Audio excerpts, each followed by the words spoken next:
वर्ष के सौराष्ट्र देश में द्वापर युग की यह कहानी है।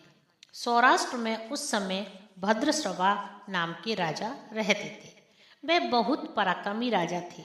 उन्हें 4 वेद, 6 शास्त्र और 18 पुराणों का ज्ञान था। उनकी रानी का नाम सूरत चंद्रिका था। रानी देखने में सुंदर व सुलक्षणा थी और पतिव्रता थी। उन दोनों को 7 पुत्र थे और उसके बाद उन्हें एक कन्या का वरदान मिला था। उन्होंने कन्या का नाम सांबाला रखा। एक बार महालक्ष्मी के मन में आया कि जाकर उस राजा के राजप्रसाद में रहे। इससे राजा को दुगनी धन संपत्ति प्राप्त होगी। वह धन दौलत से उसकी प्रजा को और भी सुख दे पाएंगे और गरीब के घर जाने पर वह स्वार्थी होकर केवल अपने ही ऊपर खर्च करेगा।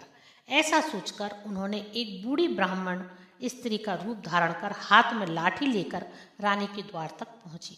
उन्हें देखकर एक दासी सामने आई और उसने उनके बारे में पूछा। बूढ़ी का रूप धारण किए महालक्ष्मी जी ने कहा, मेरा नाम कमला है। वह मेरे पति का नाम भुवनेश है और हम द्वारिका में रहते हैं। उसने बताया कि तुम्हारी रानी पिछले जन्म में एक गरीब वेश्या की पत्नी थी। दरिद्रता के कारण रोज उनमें झगड़े होते थे तथा उसका पति उसे रोज पीटा करता था, जिससे परेशान होकर वह उसे छोड़कर जंगल चली गई और खाली पेट भटकने लगी। उसकी दुर्दशा पर मुझे दया आ गई।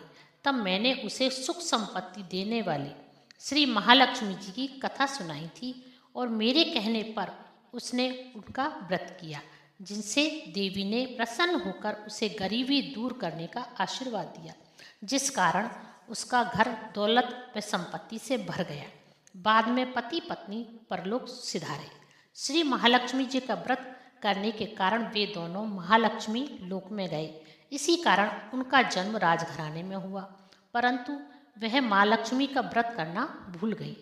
इसके बाद दासी उनको प्रणाम कर रानी को बताने अंदर चली गई। राज्य सुख में रहते हुए रानी को अपने ऐश्वर्य का घमंड हुआ था। दासी द्वारा बुढ़िया की बातें सुनकर वह क्रोधित हो राजद्वार पर आकर बुढ़िया रूपी स्त्री को भला बुरा कहा। रानी सूरत चंद्रिका के इस प्रकार के बर्ताव देखकर माता ने वहां ठहरना उचित नहीं समझा और वहां से चल पड़ी। चलते समय उन्हें राजकुमारी श्यामबाला मिली। उन्होंने श्यामबाला को सारी बातें बताई। राजकुमारी ने बातों के लिए उनसे क्षमा मांगी। माता को उस पर दया आ गई। उस दिन अगैन माँ का पहला गुरुवार था। उन्होंने राजकुमारी को श्री महालक्ष्मी के व्रत के बारे में बताया। राजकुमारी ने श्रद्धापूर्वक व्रत रखा, जिसके फलस्वरूप उसका विवाह राजा सिद्धेश्वर के पुत्र मालाधर के साथ हुआ और वह ससुराल में आनंद पूर्वक दिन बिताने लगी। इधर रानी पर श्री महालक्ष्मी जी का प्रकोप हुआ, जिसके फलस्वरूप राजा भद्रश्रवा का समस्त राजपाट समाप्त हो गया। उनकी आर्थिक स्थिति इतनी खराब हो गई कि उन्हें 2 वक्त का खाना भी बड़ी मुश्किल से मिल पाता था। एक दिन रानी सूरत चंद्रिका ने राजा से आग्रह किया कि हमारा दामाद धनवान व ऐश्वर्यशाली राजा है, क्यों ना आप उसके पास जाकर उसे अपनी स्थिति से अवगत कराएं। वे हमारी मदद जरूर करेंगे। राजा भद्रश्रवा को रानी सूरत चंद्रिका की बात सही लगी। वह तुरंत दामाद के पास चले गए। दामाद के राज्य पहुंचकर एक तालाब के किनारे कुछ देर विश्राम करने ठहरे। तभी तालाब के किनारे पानी लेने आते जाते दासी ने उन्हें देखकर विनम्रता से पूछा, तो उन्हें ज्ञात हुआ कि रानी श्यामबाला के पिता हैं। तो वह दौड़कर रानी को अपनी सारी बातें बताती है। रानी ने अपने पिता को बड़े आदर और सत्कार से स्वागत किया, खाना पीना करवाया। तब पिता ने अपनी पुत्री को अपनी स्थिति से अवगत कराया। फिर जब वह लौटने लगे तो पुत्री ने उन्हें सोने की मोहरों से भरा एक घड़ा दिया। राजा भद्रश्रवा जब वापस लौटे तो उन्हें देखकर रानी सूरत चंद्रिका खुश हुई। उन्होंने सोने के मोहरे से भरे घड़े का मुंह खोला तो देखा उसमें धन के बदले कोयले रखे हुए मिले। यह सब श्री महालक्ष्मी के प्रकोप से ही हुआ था। इसी तरह कई दिन बीत जाने के बाद रानी स्वयं अपनी पुत्री के पास गई। वह दिन अगहन मास का अंतिम गुरुवार था। पुत्री श्यामबाला ने श्री महालक्ष्मी का व्रत रखा और अपनी माता सूरज चंद्रिका से भी करवाया।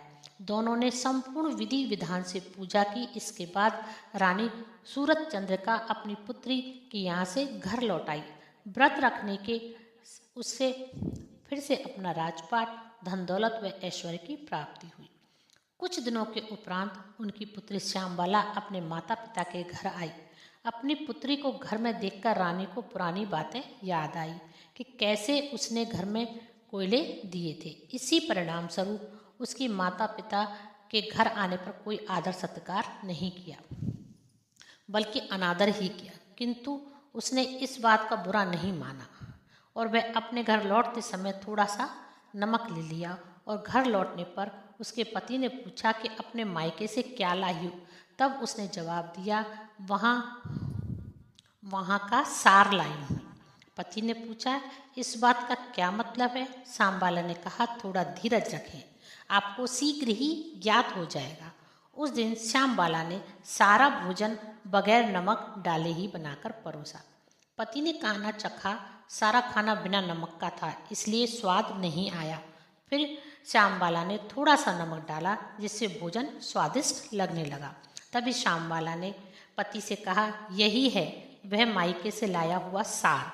पति को उसकी बात समझ आ गई और वह हंसी खुशी भोजन करने लगे।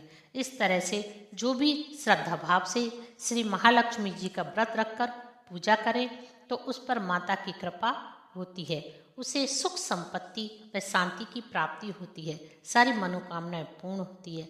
सब कुछ प्राप्त होने पर भी महालक्ष्मी जी की पूजा करना कभी नहीं भूलना चाहिए। हर गुरुवार को व्रत पाठ अवश्य करना चाहिए, जिससे महालक्ष्मी जी की कृपा भक्तों पर हमेशा बनी रहे। प्रेम से बोलिए महालक्ष्मी माता की जय।